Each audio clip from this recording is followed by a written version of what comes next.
Almost 2,000 kilometers from the war zone in Afghanistan, women like Smithrow Kaur are fighting a battle of their own in Punjab, India.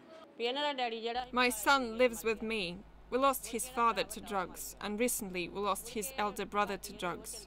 Everyone in the neighborhood is gradually taking up drugs, and if my son or I die, then who will look after the children?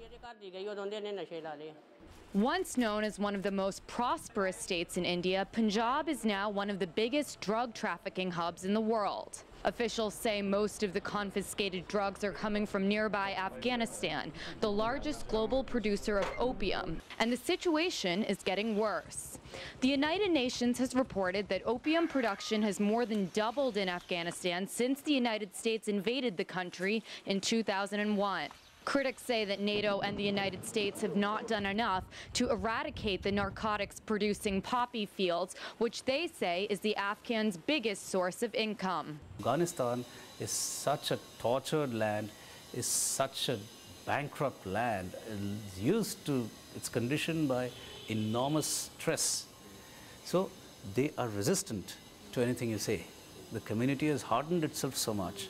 So they're not going to listen to you if you say, look, son, please, start growing some wheat. The drug addiction problem in Punjab has become so bad that experts say that 1 in 3 people are actually addicted to drugs.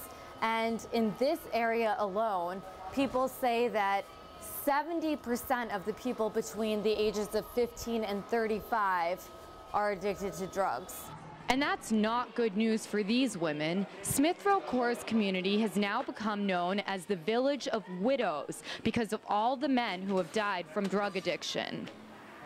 Now, many bring their children to this school, where 16% of the 650 children are orphans. Most of their parents died from drug-related deaths. Mainly through private donations, they are all able to get an education for free. But it's little consolation for what many fear could become a lost generation in Punjab if more action against drug trafficking isn't taken.